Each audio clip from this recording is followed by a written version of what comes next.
를 학교에 붙여놓고 백화점에 붙여놓고 관공서에 붙여놓는다.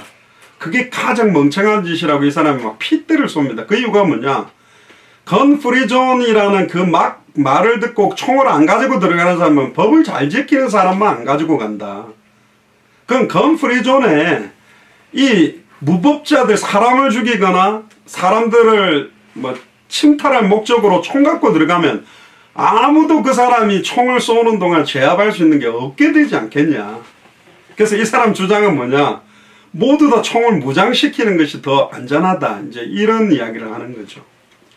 그러니까 총을 가지고 나는 사고보다도 총을 정확하게 알게 만들어서 총을 안전하게 자기를 방어할 수 있는 수단을 가지게 해야 되는데, 지금 미국 안에 총을 다 없애버린다면 총을 갖고 있는 무법자들이 자기 마음대로 모든 걸 다 해버릴 것이다. 물론 이렇게 경찰서 옆에 옹기종기 모여있는 데는 그런 사고가 없겠지만, 여러가지 변두리나 뚝뚝 떨어지는 집에 무장강도들이 들어가면 꼼짝없이 그냥 죽어야 되니까. 또 서부나 동부로 이렇게 그 트레일러 같은 걸 운전해가는 사람들이 꼭 샷건을 가지고 다닙니다. 왜냐하면 그 아무도 없는 사막을 지나갈 때 무장강도들이 길 딱 차로 막아놓고 총으로 위협하면 꼼짝없이 총 맞고 다 털려서 죽게 되니까. 그래서 총을 소지하게 되는 법에 대한 걸 굉장히 강조하는 요소도 있는 거거든요. 그러면 총을 전부 다 가지면 안전할 수 있겠냐? 아니잖아요, 그것도. 그러니까 근본 원인과 근본 해답은 아니라는 겁니다. 그 사람의 말 일리도 있고요. 지금 법 잘 지키는 사람들 통해가 총을 딱 회수해버리면 그냥 다 침탈당한다라는 주장을 거꾸로 하는 것도 일리가 있겠죠. 사탄이라는 존재를 말하지 마라. 귀신이라는 존재를 말하지 마라.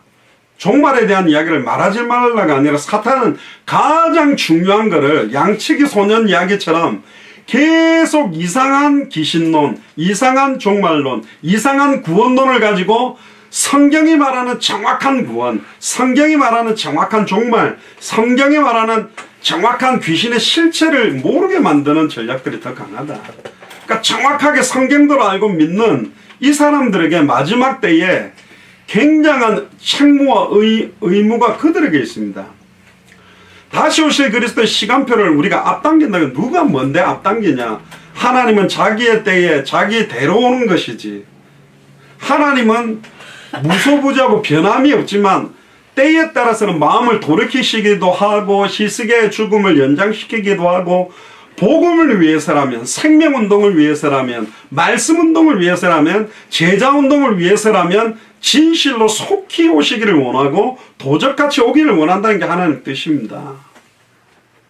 그래서 옛날에 우리 다음 주에 그 찬양도 한번 불러볼 건데요. 예수님 맞을 준비됐나, 진정 거듭났나요, 예수님 피로. 그런 찬양이 있습니다. 진짜 언제든지 주님 와도 괜찮을 준비가 되어 있는가 나는. 또 우리 가족들이 그렇게 복음을 받았는가. 그런 영적으로 깨어있는, 언제든지 주님이 오시더라도 괜찮을 수 있도록 이 복음을 속히 증언할 수 있는 그런 것들이 너무너무 필요하다는 겁니다. 구약의 예언서가 17권이 있습니다.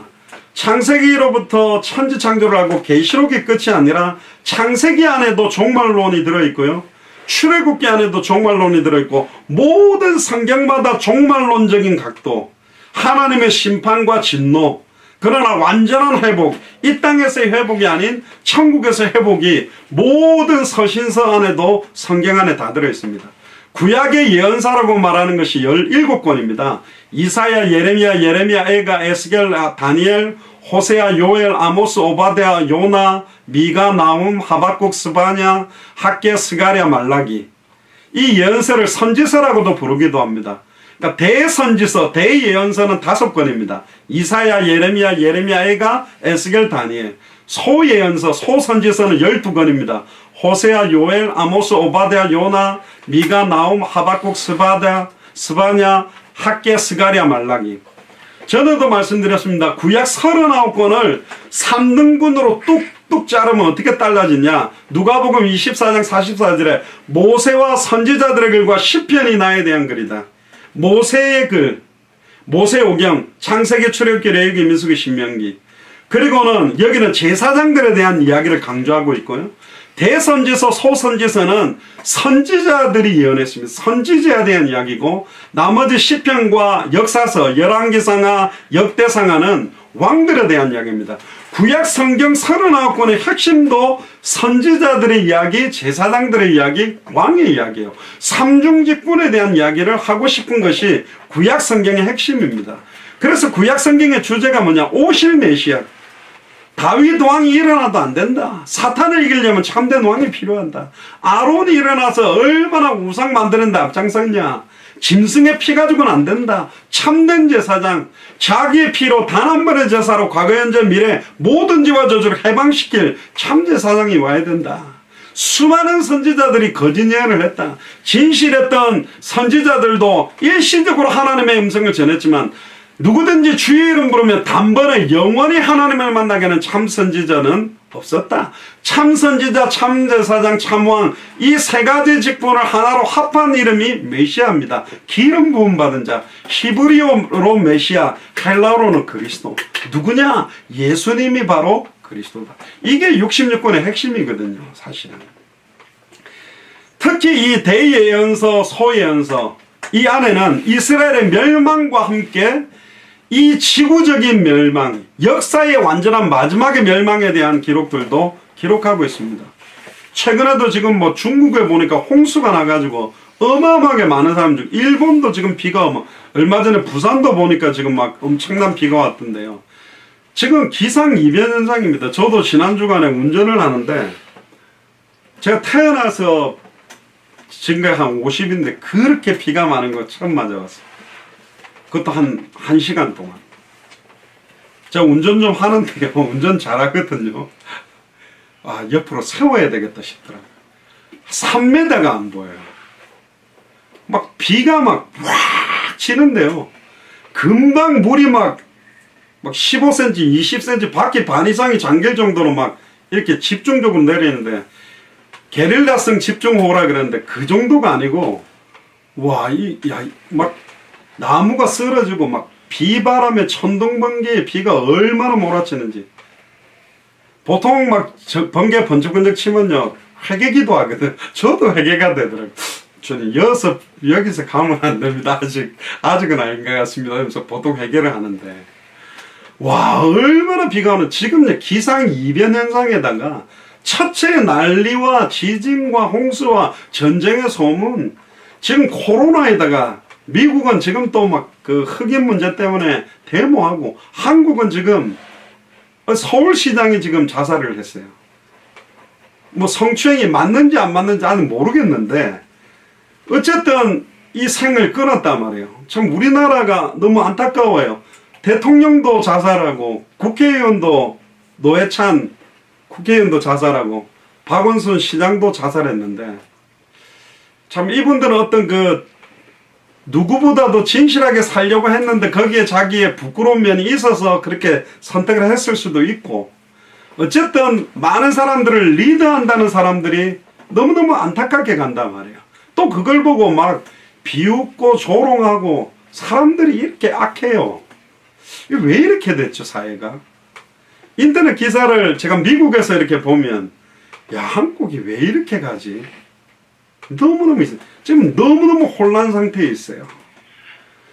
특히 오늘 메시지를 통해서 말씀드립니다. 우리 예수사랑교회 마라나타 미셔널 철치에 계시는 분은 좌로도 가지 마시고 우로도 가지 마시고 진보로도 가지 마시고 보수로도 가지 마시고, 복음 안에서, 그리스도 안에서 정말로 성경의 복음과 전도와 끝을 두고 그들 모두를 살릴 수 있는 복음을 살릴 수 있는 메시지를 전달하셔야 됩니다.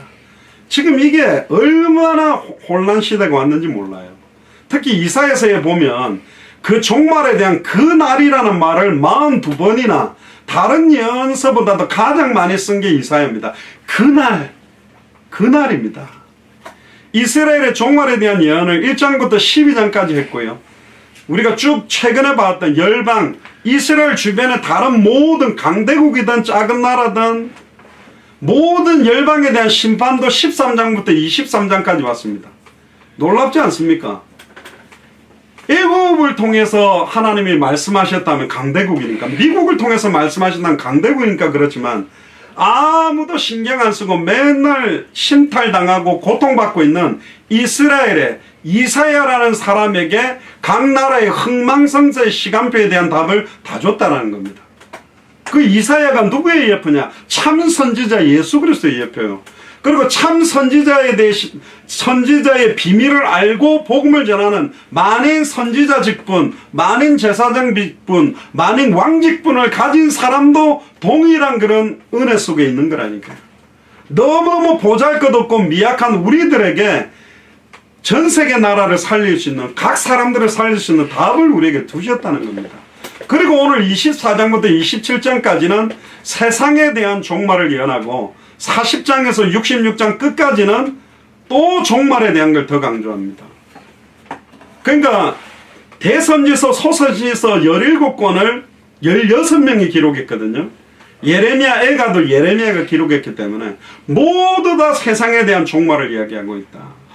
근데 지금 종말에 대한 마지막 때에 대해서 많은 사람들이 너무너무 관심이 없어요. 복음 가지고 있다는 사람들이 내 성도, 내 교회, 그리고 나의 붕 전부 내 거에만 붙잡혀 있지 200개 나라를 향한 책임, 2000개가 넘는 미존도 부족 국가에 천하만민에게 이 복음을 전해야 되고 땅끝까지 이르러 내 증인이 되리라. 예수님이 바로 그리스도라는 그 복음의 증인이 되리라. 오직 성령이 너희에게 임하시면 너희가 권능을 받고 예루살렘 온 유다 사마리아 땅끝까지 이르러 내 증인이 되리라. 그 하나님의 애타는 절대적인 소원, 예수님이 승천하기 직전에 주셨던 지상 명령에 대해서 관심이 없는 시대가 하나님이 열받았는지 다 다니지 못하도록 공항들을 다 막아버렸어. 이사야 1장처럼 더 이상 모이지 마라. 피의 의미도 모르고 피만 뿌리고 성회로 모이고 각종 모임으로 모이는 거 모이지 마라. 아예 불신자 총리를 통해 교회 모이지 마라고 선언해버리잖아. 한국은요. 이게 뭐냐? 땅을 치고 원통해야 되는 겁니다. 마음껏 하나님을 찬양하고 완전히 불신자들과 모든 나라를 살려내야 될 역할을 했던 교회가 도리어 지금 어려운 상황들에 직면하고 있다. 예수님도 너무너무 열받아가지고 2000년 전에 바리새인 사정의 서기관들에게 이 성전을 헐어버려라. 뭐 성전이 걸어가다고 건물에 가 있고 성전이 걸어가다고 참된 성전의 실체가 되시는 예수님을 목수라고 생각하고 아예 비아냥거리고 조롱하는 시대가 왔다. 뭘 붙들어야 되는지. 성경에서 영생을 얻는 줄 알고 성경을 날마다 상고하고 연구하는데 그러나 너희가 구원을 얻기 위하여 내게 오지를 않는다. 요한복음 5장 39절 40절에 충격적인 상황이 지금 된 겁니다. 건물에 집중하고 있어요. 참된 영적인 의미를 잃어버린 시대가 지금 왔다. 그래서 신약의 예언서 요한계시록에도 아예 2000년 교회 역사 가운데 가장 천대받고 있는 내용들이 요한계시록의 내용입니다.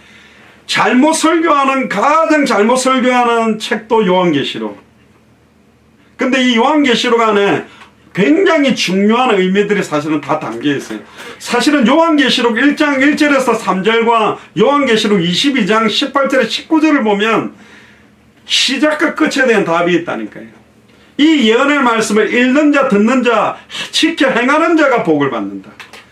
계시록 22장 18절 19절은 이 기록된 말씀 외에 더하거나 빼지 마라. 더하면 성경에 기록된 저주재앙을 더하고 빼버리면 천국과 생명나무에 참여하면서 빼겠다.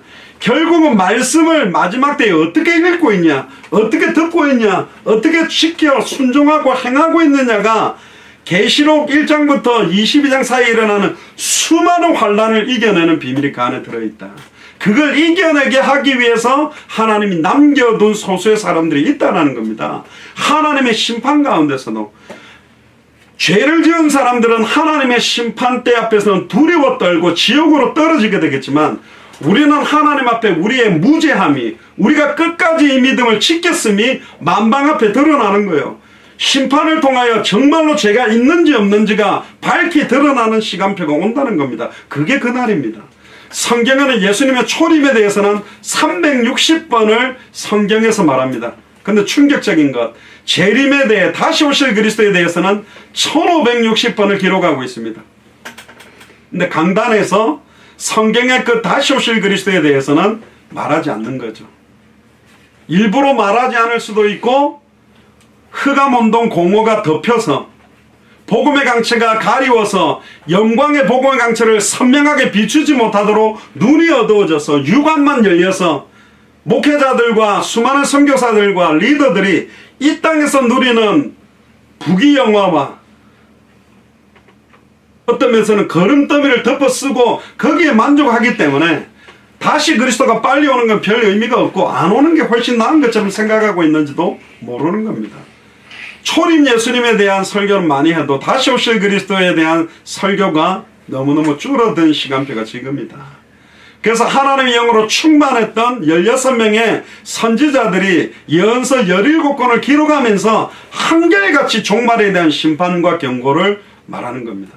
오늘 24장 1절에 13절에는 이 땅에 임하는 심판에 대한 이야기를 합니다.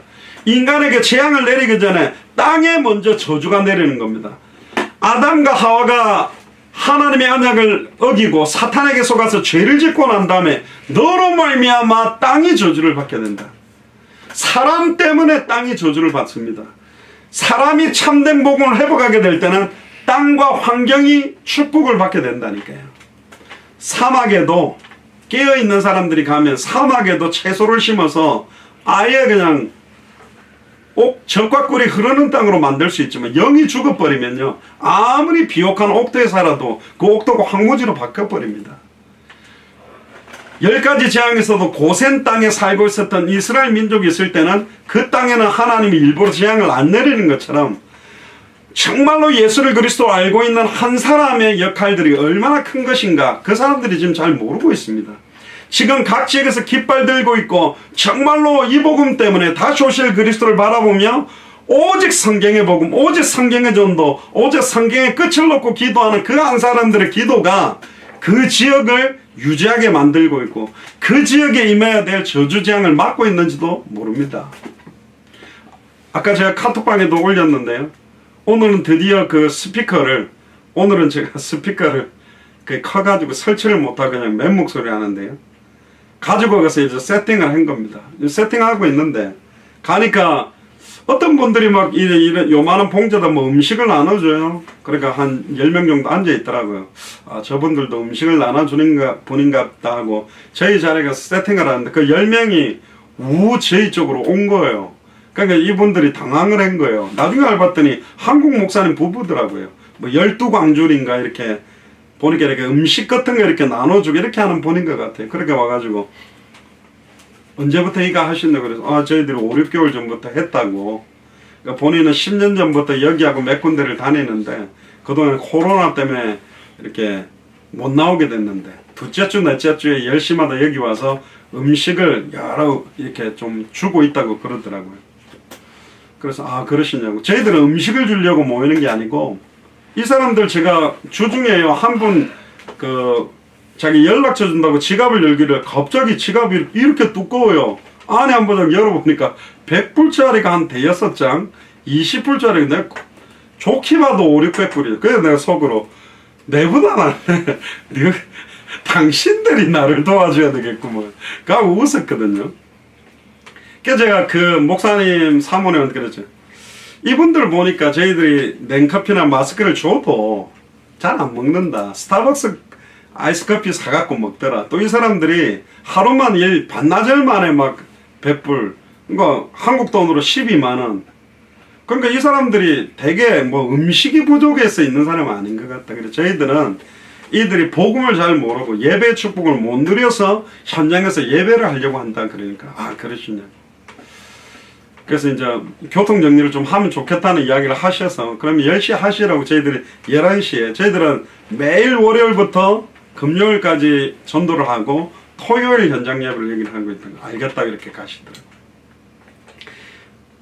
참 귀하죠. 근데 이분들은 홈리스가 아니에요. 집이 없거나 밥을 못 먹는 사람들이 아니란 말이에요. 그럼 거꾸로 한번 돌려봅시다. 유럽에 가가지고 부자들한테는 어떻게 할 겁니까? 음식을 줘가지고 살릴 수 있냐요? 사람이 떡으로만 살 것이 아니고 하나님의 입으로 나오는 말씀으로 사는 것이고, 겉옷을 주고 여러 가지 주는 건 너무 귀한 겁니다. 예전에 우리 스리랑카 이인하 선교사님 고백했잖아요. 사람들이 이렇게 물 마실 것이 없어가지고 운물을 이렇게 파주니까 거기에 정착하게 돼서 운물을 파줬다. 그래서 운물을 파주는 팀이 있고 정착하게 되면 전도하는 팀이 있는데 파줘가지고 정착은 잘하는데 전도는 안 되고 있다. 그러니까 나중에는 심지어 와가지고 왜 이쪽은 안 파주냐, 왜 저쪽은 안 파주냐고 따져 물어가 막 낙심이 된 적이 있다. 그러다가 이제 저희들이 전하는 복음 듣고 아 자기는 이제 더 이상 이걸 안 하겠다. 운물 때문에 모이면 그거 안 파주면 안 하는 거니까. 먹을 것 때문에 따라온다면 먹을 거 안 주면 안 따라올 거니까. 처음부터 잘못된 미끼를 걸어버리면 안 되잖아요. 오병이의 기적을 일으키고 생명의 말씀이라는 이야기를 하니까 다 떠나가 버렸어. 제자들에게 예수님 너희들도 가려느냐. 베드로가 말은 잘했습니다. 생명의 말씀이 여기 있었는데 내가 어디로 가겠나니까. 그렇습니다. 지금은 못 먹고 사는 시대는 아닙니다. 굶어 죽진 않습니다. 제가 옛날에 농담 삼아 그랬습니다. 스타벅스 같은 데 딱 가면 컵에다가 핫워터 프레이즈 그냥 공짜로 줍니다. 아이스워터 달라면 줍니다. 그 옆에 보면 봉지에 꿀이 많아요. 꿀 쫙쫙 짜가지고 타가지고 먹으면 안 굶어 죽습니다. 또 굶어 죽고 안 죽도록 보장제도가 되어 있다니까요. 진짜 그들의 인생, 그들에게 필요한 게 뭔가? 진짜 이 복음이라고 정말로 알고 있는 자들이 과연 얼마나 있는가? 1절부터 한번 봅시다. 보라 여호와께서 땅을 공허하게 하시며, 누가 땅을 공허하게 해요? 여호와께서. 황폐케 되는 것도 누가요? 지난주에 이어서 여호와께서 이 일을 행한 분이 누구냐? 여호와입니다. 그럼 왜 여호와 하나님이 이 일을 하는지를 깨달아야 되잖아요. 지면을 뒤집어 엎으시고 그 주민을 흩으시리로다. 창세기 1장 2절에도 땅이 공허하고 혼돈하고 흑암이 깊음이 있었는데 그때 빛이 있으라니 빛이 있었고, 땅이 공허하고 황무하게 된다라는 말은 땅이 텅텅 비워졌고 기근과 지진과 홍수와 질병, 인구가 대폭 감소되는 겁니다. 어떤 면에서 지금 이미 중간중간에 하나님의 심판이 이 진노로 임하고 있는 겁니다. 생명을 얻고 죽는 사람들은 천국으로 갈 것이고 복음을 듣지 못한 자들이 죽어나갈 것이고, 결국은 마지막 때에 이 사단 마귀 귀신의 세력과 수많은 지진, 기근, 홍수, 질병을 통해서 하나님께서 심판해야 되는 시간표를 앞당기고 계시는지도 모릅니다. 그래서 전세계 코로나19로 많은 사람들이 죽어가는 시간표에 정말로 복음 가진 자들이 깨어 있어야 되는 거죠. 2절 3절에도 백성과 제사장이 같게 된다. 종과 상전이 같다. 여주인과 여종이 같다. 사는 자와 파는 자가 같고, 빌려주는 자와 빌리는 자가 같고, 이자 받는 자와 이자를 내는 자가 같아져 버린다. 오늘도 이래저래 이야기 들었는데요. 미국에도 파리바게트 뚜레쥬르가 있는데 그거 막 150만 불 한다면, 그 가게 하나 빵 굽는 기계까지 하나 150만 불이면 한국 돈으로 20억 아닙니까? 거의 한 20억 가까운 돈으로 하는데요. 뭐냐, 지금 너무 코로나19 때문에 손님이 안 오니까 그거 막 세내는 것도 어렵고, 뭐 제빵사 한 명 주는 돈, 종업원 한 명, 이것 때문에 막 당장 막 한 주에 막 100불도 못 번대. 그래, 내가 낫네. 나는 하루에 100불도 못 번데 내가 훨씬 더 버는데, 이 생각이 들더라고요. 그러니까 아예 뭐 재산을 좀 있다는 사람들도 아예 똑같아져 버린 거예요. 너무너무 어려움 당해버리는 거예요. 그러니까 아예 지금 미국이 완전히 혼돈 상태로 가장 잘 나간다라고 했던 초강대국이 지금 가장 어려운 시간표가 왔습니다. 땅이 온전히 공허하게 되고 온전히 황무하게 되리라. 여호와께서 이 말씀을 하셨다. 여호와께서 말씀하시니 그대로 되니라. 빛이 있으라 하시니 그대로 되니라. 왜 여호와 하나님이 이 일을 행하는지를 빨리 알아야 됩니다. 왜 하나님이 이런 어려운 상황들을 만들어가는지를 지금 저와 여러분들, 이 하나님의 심판대에 남겨둔 소수의 사람들에게 주시는 메시지라니까요. 다른 사람들에게 주는 게 아닙니다. 그들은 해답이 뭔지를 몰라요.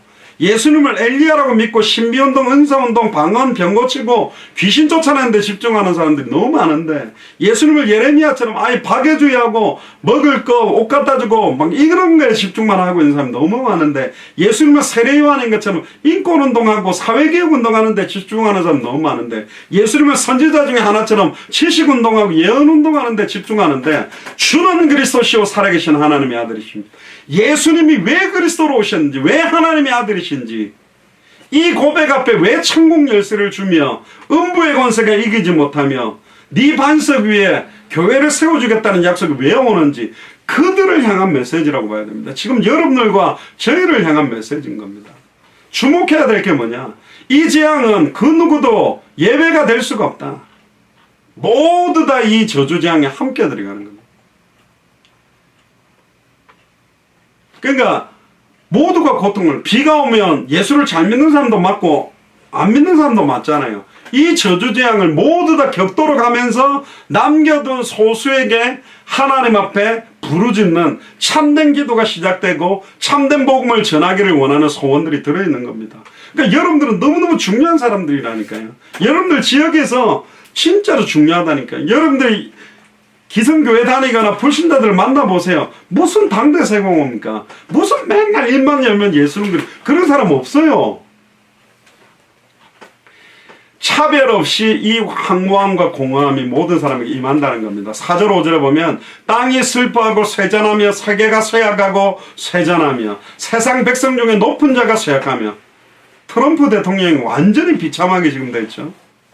땅이 또한 그 주민 아래 더럽게 되었으니 이는 그들이 율법을 범하며 율례를 어기며 영원한 언약을 깨뜨렸다. 원인이 나오고 있습니다.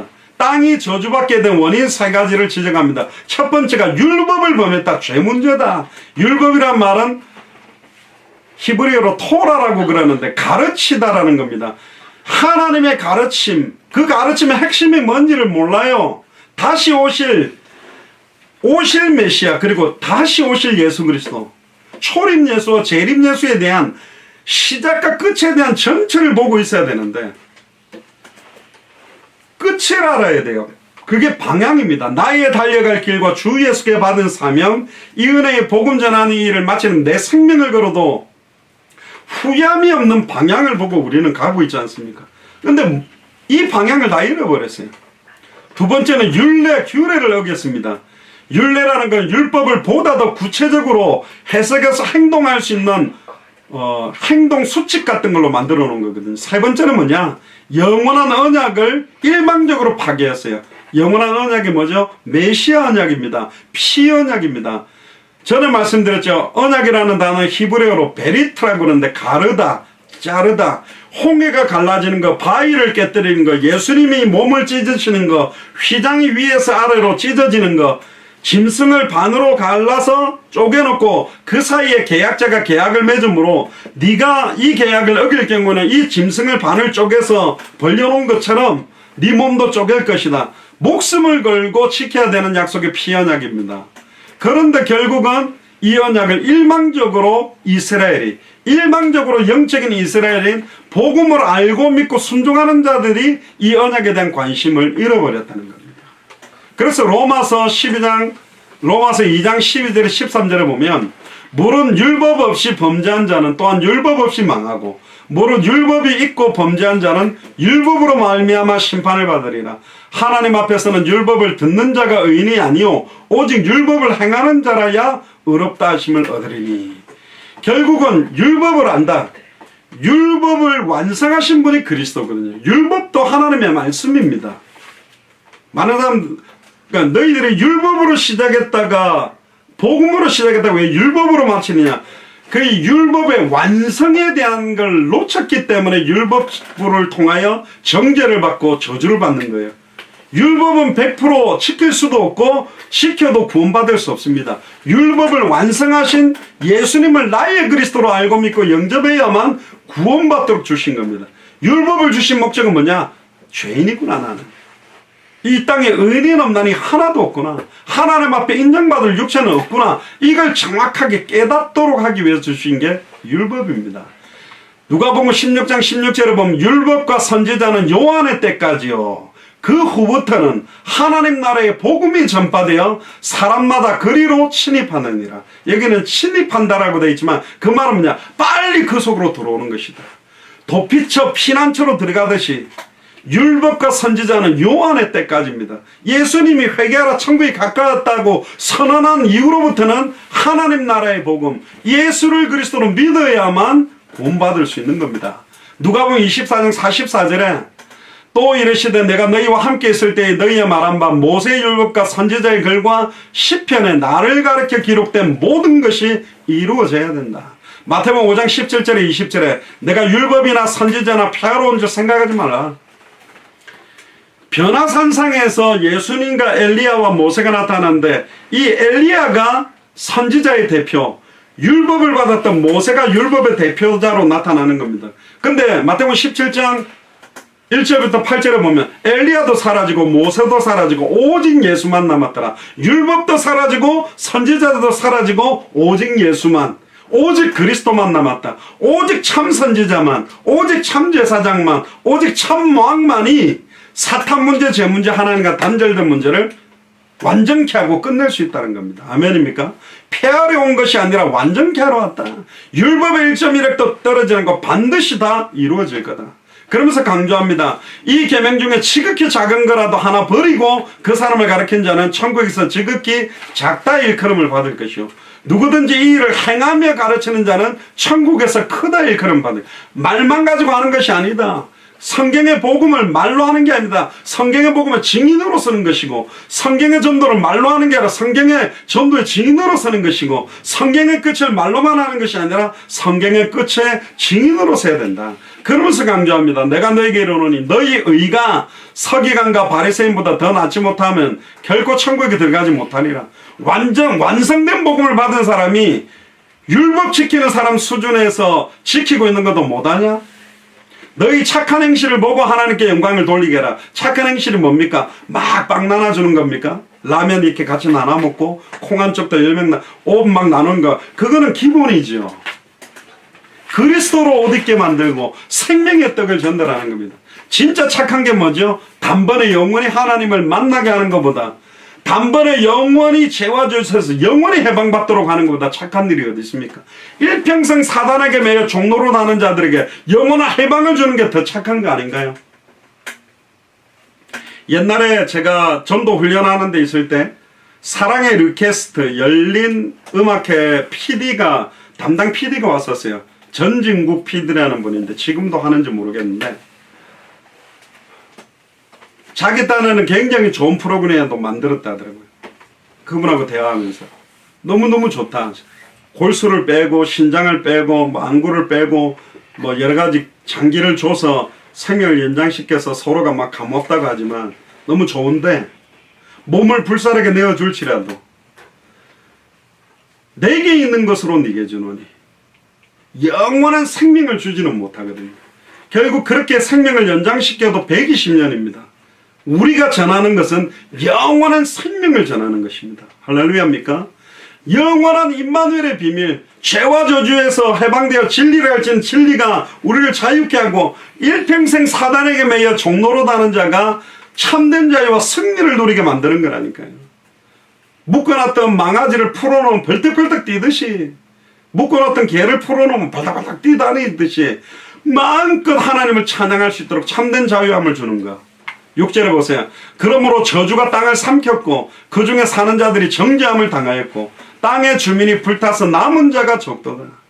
하나님의 저주로 모든 땅을 삼켜버리지만, 그러나 하나님이 남겨둔 자가 있습니다. 왜 이들을 남겨둡니까? 하나님의 심판의 엄중함을 직접 목도하고 체험하는 증인으로 세우면서도 왜 하나님이 심판이 임하는지에 대한 근본 원인과 해답을 알고 전달하기 위해서 남겨둔 겁니다.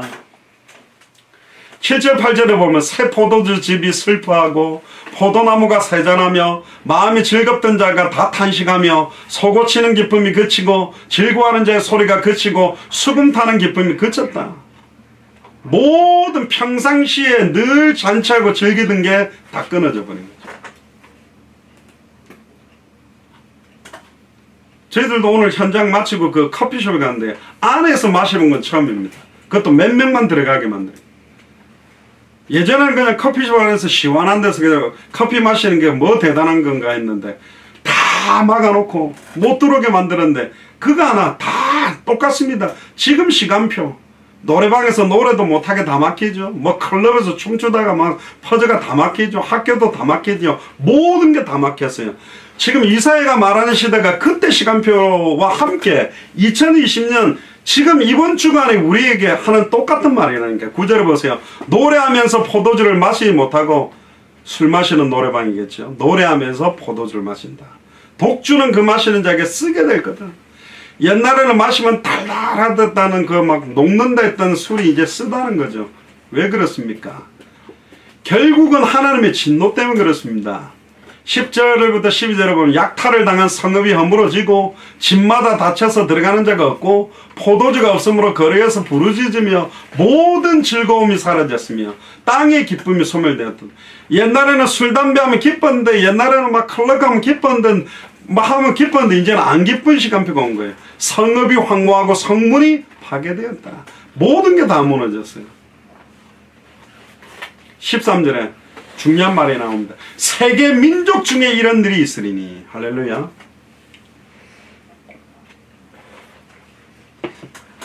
(200개) 나라와 2,000개가 넘는 미존도 부족국가 지금 이런 일이 있잖아요. 오늘도 제 타에 한 분이 그러더라고요. 코로나가 우리 라이프 타임 스타일을 다 바꿔놨다. 지금 모든 게 다 바뀌어버렸어요. 아니, 마스크 껴야 되고, 악수하는 것도 잘 안 되고, 손을 늘 씻고.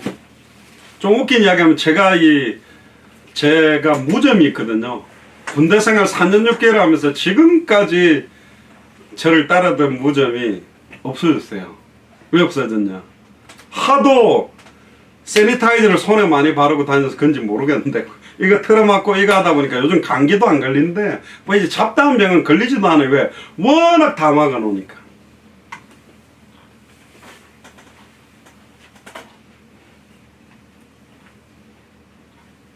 특히 감람나무나 포도나무 수확이 끝난 후처럼 아무것도 남지 않는다는 거예요. 근데 우리도 감나무 이렇게 따면 그 까치밥이라고 몇 개 남겨놓고 좀 남겨두잖아요. 이사야 17장 6절에도 그러나 그 안에 주울 것이 남으리니 감람나무를 흔들 때 가장 높은 가지 꼭대기에 과일 2-3개가 남은 같겠고 무성한 나무의 가장 먼 가지에 4-5개가 남은 같다. 몇 개를 남겨뒀대. 옆 사람 보시기 바랍니다. 너야 남겨둔. 왜 남겨놨을까? 못 따기 때문에?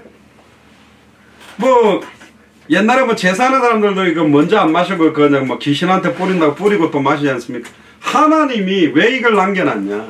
종말의 때도 그와 같이 모든 것들을 하나님이 심판하고 수확하지만 남겨두는 소수들이 있다. 그 남은 자에 대한 사상은 이사야 메시지가 굉장히 중요합니다. 땅에 남을 자가 얼마 되지 않을 것이다. 그래도 하나님의 계획은 그 소수 몇 사람을 통해서 이루어 갑니다. 골리앗을 상대하고 있었던 다윗의 형들은 아무 말도 못했지만 말제 인정도 못 받았던 다윗이 물맷돌로 승리했고, 요셉의 형들은 기고만장했고 요셉을 죽이면 꿈이 성취되지 못할 줄 알았지만 팔아버렸지만 요셉을 통해서 아예 이스라엘 민족을 구원했다니까요. 결국은 언약 바깥에 있는 사람과 언약 안에 있는 사람이 있지만 언약 안에도 두 계열이 있습니다. 진짜로 언약의 소수로 정말로 중요하게 쓰임받는 사람들이 있었고 그냥 무리처럼 왔다 갔다 하는 사람들도 있었다는 거예요. 그럼 예수 사랑교회 마라나타 미션을 교회 철치는 소수냐? 그렇게 믿는 것입니다.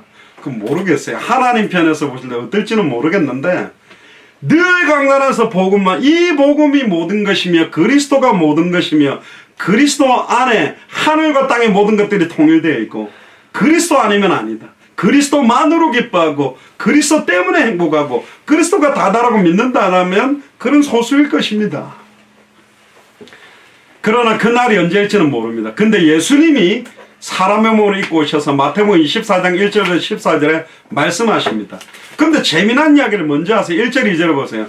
성전에서 나와서 가실 때에 제자들이 성전 건물을 가리켜 보이려 나오니 대답하여 가라사대 너희가 이 모든 것을 보지 못했냐? 내가 진실로 너희에게 이르노니 돌 하나도 돌 위에 남지 않고 다 무너질 것이다. 지금 2020년이나 지났는데 무너진 상태로 이스라엘의 성전은 세울 수가 없습니다. 제3성전이라고 건축 준비를 유대인이 하는데 못 세웁니다. 이 예언은 영원하기 때문에. 3절을 보세요. 예수님이 감람산에 앉아 있는데 제자들이 조용히 와서 물어봅니다. 예수님, 어느 때에 이런 마지막 종말의 때가 또 어떤 주의 임하심과 세상 끝에는 무슨 징조가 있겠습니까? 예수님이 이렇게 합니다. 기억하세요. 너희가 사람의 미혹을 받지 않도록 주의해라. 여러분들이 존경하든 존경하지 않든 사람의 미혹을 받지 마세요. 사람은 예수 그리스도 외에 모든 사람은 여러분들을 미혹할 수 있는 대상입니다. 여러분들에게 낙심을 시킬 수도 있고 좌절을 줄 수 있습니다. 그래서 오직 구속하신 그리스도만 바라보고 사람들은 동력하고 붙잡아주고 위로해줄 대상이지 그 사람을 믿고 의지하는 게 아니에요. 그들과 함께 계시는 그리스도의 언약 때문에 동력하고 의지하는 겁니다. 사람의 미혹을 받지 말아라. 5절에 많은 사람이 내 이름으로 와서 이르되 나는 그리스도라 하여 많은 사람을 미혹하게 될 거다. 내가 그리스도, 심지어 그리스도 비슷하게 막 어마어마한 교주들처럼, 교주는 아니더라도 각 교단의 리더는 어른들의 말이 하나님 말씀인 것처럼 그렇게 믿는 것도 잘못된 겁니다. 6절에 난리와 난리의 소문을 듣겠으나 너희는 삼가 두려워하지 마라. 이런 일은 있어야 돼. 끝은 아니다. 지금 막 홍수나고 막 천둥번개 치면 아이고 주님 지금 오실란가? 지금 아니랍니다. 민족이 민족을 나라가 나라를 대적하 일어나겠고 처처의 기근과 지진이 있으리라. 이 모든 것 재난의 시작이다. 그때에 사람들이 너희를 환난에 넘겨주겠으며 너희를 죽이리니 너희가 내 이름을 위하여 모든 민족에게 미움을 받을 것이다. 지금 무슨 차별법을 통과시킨다 하는데요. 좋죠. 뭐 어떤 사람을 차별하지 말자는 건데 근데 그게 종교 기독교로 딱 적용이 돼버리면 오직 그리스도에게만 구원이 있고 다른 종교는 구원이 없다고 말하는 것도 차별법에 걸릴 수 있거든요. 어쨌든 예수가 그리스도는 그 원세계 복음을 말하면요 다른 종교인들과 불신자들이 다 우리를 미워하게 되어 있습니다. 그런데 이 미움은 받아야 되는 거예요. 성취되어져야 될 거라니까. 미움을 안 받기 위해서 그래 너희도 구원받을 수 있다. 다원주의처럼 모든 종교는 다 구원받는다. 그렇게 말해줄 수가 없어요. 심지어 우리를 죽이겠다 합니다. 10절에 많은 사람들이 시험에 빠져 서로 잡아주고 서로 미워하겠으며 그러니까 인간적으로 미워하는 거 말고 복음 때문에 잡아주고 미워하는 것들이 일어납니다. 11절에 거짓 선지자가 많이 일어나 많은 사람을 미혹하겠으며 야 진짜 전도자인 줄 알았는데 진짜 복음 전하는 분인 줄 알았는데 진짜 수많은 주의 이름으로 선지자 노릇을 하고 주의 이름으로 귀신을 쫓아내며 주의 이름으로 권능을 행하는 줄 알았는데 나중에 보니까 완전히 다른 모습들이 일어나는 거짓 선지자도 너무 많다. 불법의 상함으로 많은 사람의 사랑이 식어질 것이다. 인간적인 사랑뿐만 아니라 영적인 사랑까지 다 식어지는 때가 온다. 13절에 그러나 끝까지 견디는 자는 구원을 얻으리라. 그러면서 그 유명한 이 천국 복음이 모든 민족에게 증언되기 위하여 온 세상에 전파되리니 그제야 끝이 온다. 이 복음이 온 세상에 전파되고 나면 그제야 끝이 온다. 그러면 어느 정도 걸리겠는가? 짧게 보면요. 전에 우리가 그 디모데 원리처럼 이해행성으로 한 30년 안에도 이 복음이 다 퍼질 수도 있어요. 지금 당장 내일도 오실 수 있어요. 이거는 우리의 생각 기준이 아니기 때문에 하나님의 생각과 기준에 있기 때문에 그래서 우리는 항상 깨어 있어야 된다니까.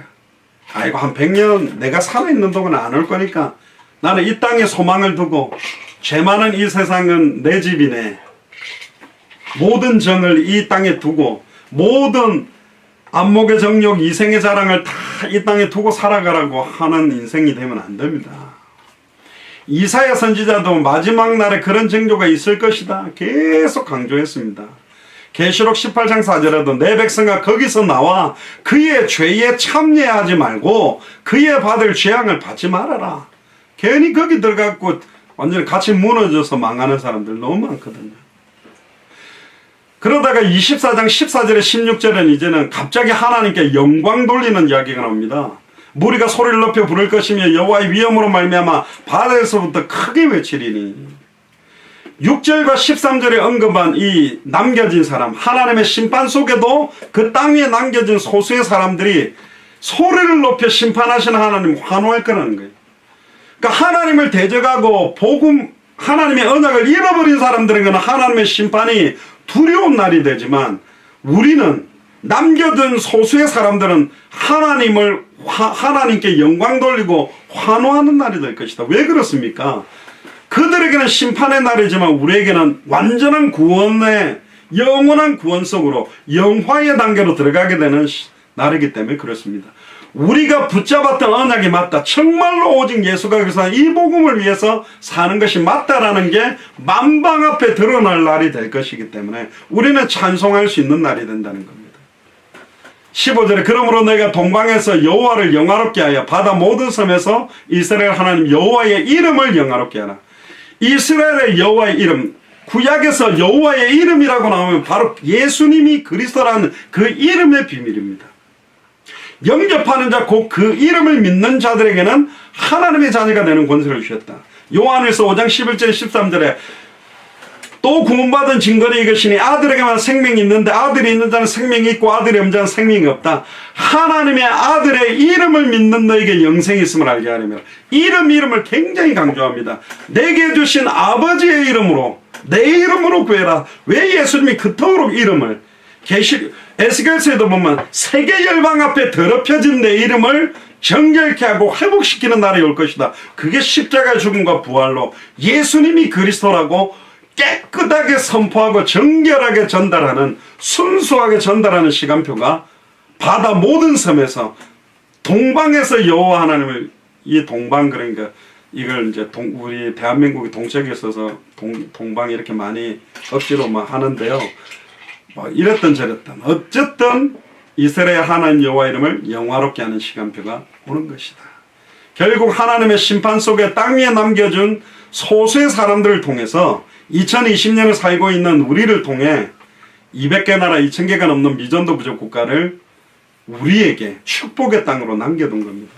특히 요한복음 10장 1절 18절에 보면 예수님이 이렇게 말합니다. 내가 진실로 너희에게 이르노니, 두 번 강조하죠. 진실로 진실로. 양의 울타리에 문으로 들어가지 않고 다른 데로 넘어가는 자는 절도의 강도다. 주인이 자기 집 들어가는데 담 뛰어 넘어가지 않지 않습니까? 문으로 들어가는 이가 양의 목자다. 계시록 3장 20절에 볼자다 내가 문 밖에 서서 너희들의 마음을 두드리노니 내 음성을 듣고 마음의 문을 열면 내가 그에게로 들어가 그는 나로 먹고 나는 그로 더불어 먹으리라. 내가 옛날에 예배 드릴 때 실컷 울었다고 구원받는 게 아니요. 막 주님이 나를 감싸는 것 같은 체험을 했다. 질병이 아니라니까. 나의 주인임을 마음으로 믿고 입으로 고백해서 주인 되시는 목자를, 나의 양의 문을 열고 맞아 드려야 돼요. 인정해야 돼요. 완전히 자복해야 돼요. 완전히 하나님을 대적했던 옛사람은 죽고 그리스도와 함께 새로운 피조물의 삶을 살도록 받아들이는 게 영접이라니까요. 문지기는 그를 위하여 문을 열고 양은 그의 음성을 듣나. 그렇습니다. 선한 목자의 양은 그의 음성을 듣습니다. 신천지다 이단 사이비가 아무리 이상한 메시지를 몰명들과 여호와 증인이 돌아다니면서 해도 예수가 그리스도란 그 음성을 듣는 자가 있답니다. 그가 자기 양의 이름을 각각 불러 인도한다. 전에 말 안 했습니까? 여러 주인들의 양을 같이 모아 부르다가 밤에는 주인이 부르는데 양이 한 가지가 좋대요. 눈도 어둡고 몸도 느리고 자빠지면 못 일어나고 막 붙어 있다가 땀티도 나고 붙어 있다가 막 물려 죽고 숨 막혀 죽고 이러는데 한 가지 좋은 게 뭐냐? 양은 귀가 좋아요. 그러니까 자기 주인 음성은 잘 듣는다는. 저기서 야 이리 와라 가면 우리 야 일로 와라 그럼 야 일로 와라 야 일로 와라 목자 소리를 듣고 각각 가는 겁니다. 그러니까 이게 귀가 어두워져가 들을 귀, 보는 것을 보는 눈, 들을 수 있는 귀를 가진 자가 복되다 그랬잖아요. 정확한 복음을 들을 수 있는 사람들은 인도받는다 그랬습니다. 4절에 자기 양을 다 내어놓은 후에 앞서가면 양들이 그의 음성을 아는 거로 따라오대. 그렇습니다. 우리는 말씀을 따라가는 겁니다. 창세기로부터 계시록까지 계시되는 성경의 복음을 따라 성경의 전도대로 성경의 끝을 향하여 가는 겁니다. 5절에 타인의 음성을 알지 못하는 거로 타인을 따르지 아니하고 오라 그러면 도망가는 거예요. 예수님께서 비유를 하시면서 이렇게 말합니다. 7절에 내가 진실로 진실로 다시 너에게 말하노니 나는 양의 문이다. 나보다 먼저 온 자는 다 절도의 강도니 양들이 듣지 않았다. 내가 문이니 누구든지 나로 말미암아 들어가면 구원을 얻고 또는 들어가면 나오며 꼴을 얻으리라. 나는 선한 목자라. 선한 목자는 양들을 위하여 목숨을 버리거니와 싹구는 목자도 아니요 양도 제 양도 아니라 이리가 오는 것을 보면 양을 버리고 달아나느니 이리가 양을 늑탈하고 또 해치느니라. 달아나는 것은 제가 싹구린 까닭에 양을 돌아보지 아니함이라. 나는 선한 목자라. 내가 내 양을 알고 양도 나를 아는 것은 어떻게 알고 있습니까? 엘리야로, 예레미야로, 세례 요한으로, 선지자 중에 하나로 진짜 예수를 그리스도로 아는 것이다. 예수께서, 아버지께서 나를 아시고 내가 아버지를 아는 것 같이 나는 양을 위하여 목숨을 버리노라. 또 이 울타리에 들지 아니한 다른 양들이 내게 있어. 아직 이 울타리로 못 들어온 양들이 있다 하잖아요. 이 울타리가 교회일 수도 있고, 어떤 분들은 딱 내 교회 그렇게 정한, 그럴 수도 있는데, 전 세계에 정확하게 예수를 그리스도로 믿는 모든 교회를 포함하는 겁니다. 아직 참된 교회 속으로 들어오지 못하는 다른 양들이 있다. 200개 나라 2,000개가 넘는 미존도 부족 국가예요. 내가 인도하여야 할 터이니 저희도 내 음성을 듣고 한 무리가 되어 한 목자에게 서리라. 정확한 복음을 전해주기만 하면 찾을 수 있는 겁니다. 너무너무 간단한 거예요. 다른 걸 주면요 헷갈려버리고 이상한 왕들이 들어온다니까. 순수한 복음만 딱 전했을 때 그걸 들을 수 있는 양이 있다는 겁니다. 16절부터 땅끝에서부터 노래소리가 우리에게 들립니다. 의로우신 이에게 영광을 돌리세. 그러나 나는 이르기를 나는 쇠잔하였고 나는 쇠잔하였으니 내게 화가 있을지어다. 배신자들은 배신하고 배신자들이 크게 배신한다. 왜 이사야가 기뻐하지만 못했느냐? 아직도 이 복음을 듣지 못하고 망하게 될 자기 민족들이 보이고 주변 사람들이 보이니까 너무너무 마음이 아픈 거예요. 구원받는 사람들이 너무 적고 심판 속에도 땅에 남겨진 소수의 사람들이 너무 적다 보니까 저 많은 사람들이 다 죽게 된다는 거냐. 너무너무 안타깝다는 거예요. 그래서 목자 없는 양과 같이 유리하며 방황하는 걸 보고 예수님이 너무너무 고통스러워했던 것처럼, 특히 사도 요한도요 계시록 말씀을 통해 계시록 10장 7절 11절에 보면 일곱째 천사가 소리내는 날 그 나팔을 불게 될 때에 하나님의 비밀이 그 종 선지자에게 전하신 복음과 같이 이르리라. 하나님의 비밀이 그 종 선지자들에게 전하신 복음과 같이 이루어진다. 하늘에서 나서 내게 들리던 음성이 또 내게 말하여 가로되 네가 가서 바다와 땅을 밟고 서 있는 천사의 손에 펴놓인 책을 가지라 하기로 내가 천사들에게 나가 작은 책을 달라 한즉 천사가 가로되 갖다 먹어버려라. 네 배에는 쓰나 네 입에는 꿀같이 달리라. 때때로 하나님의 복음이 때리는 채찍 찌르는 창처럼 아플 때가 있어요. 내가 하나님 뜻대로 안 간다면 그 말씀이 나를 아프게 하더라도 그걸 빨리 받아 먹어야 돼요. 내 배에는 쓰나 네 입에는 꿀같이 달게 될 것이다. 내가 천사의 손에서 작은 책을 갖다 먹어버린 내 입에 꿀같이 다나 먹은 후에 내 배에 쓰게 되더라. 저가 내게 말하기를 네가 많은 백성과 나라와 방언과 임금에게 다시 예언하여야 하리라. 섞인 복음, 변진을 된 복음, 다른 복음을 편하게 전하면 안 됩니다. 그 복음이 아닙니다. 더 받을 것, 더 필요한 것이 없는 오직 예수가 그리스도라는 성경의 복음으로만 만족하고 산다는 게 세상 사람들과 종교인들에게 매료되지 않습니다. 우리 교회 와라 복 받는다. 우리 교회에서 기도하면 자녀들 다 서울대에 들어간다. 이런 거 좋아하잖아요. 결국은 구약의 16명의 선지자를 통해서 기록한 17권의 대선지서, 소선지서 예언을 통해서 어마어마한 영광도 있지만 어마어마한 고통이 함께 있다. 다시 오실 그리스도로, 예수를 그리스도로 증언하고 선포하는 자들에게 이 축복이 날마다 넘치게 되어 있습니다.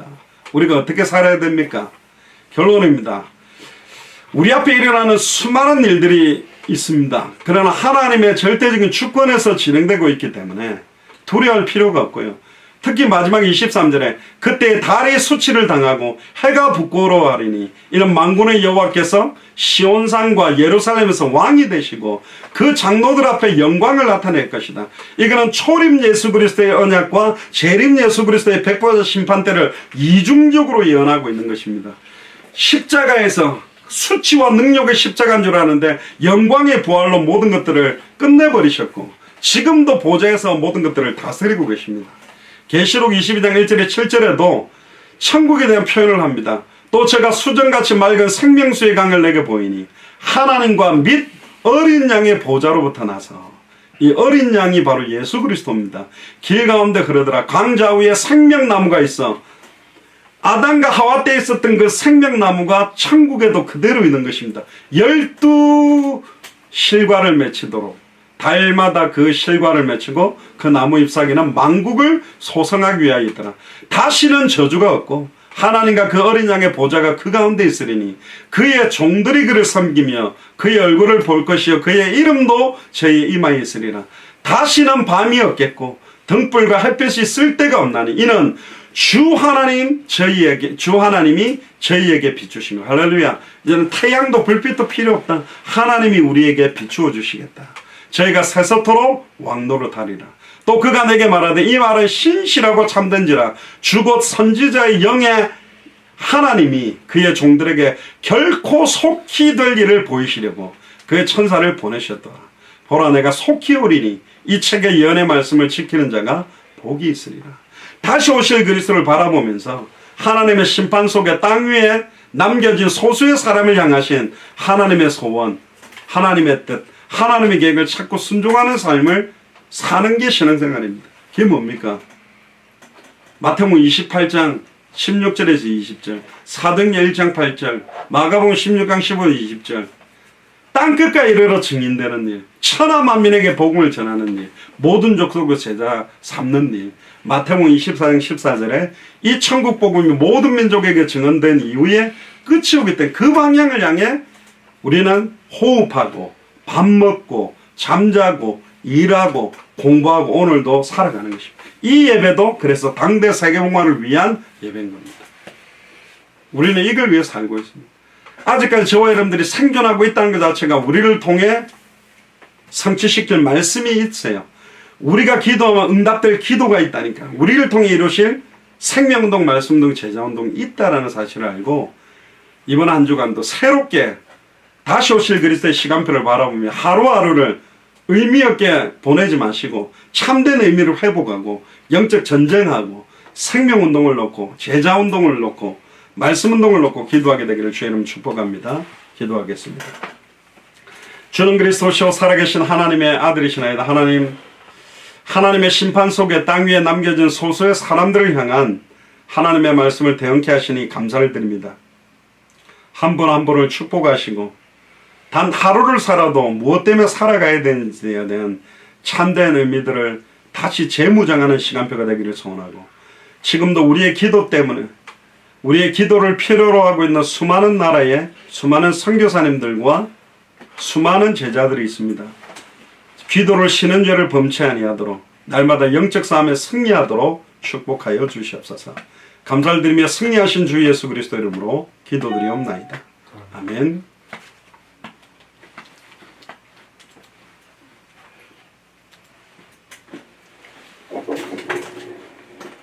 네, 찬송가 368장입니다. 동일 찬송가 486장 주 예수의 은혜를 내려주사 이 찬송 드리면서 준비한 예물과 중심을 하나님께 드리겠습니다. 찬송가 368장입니다.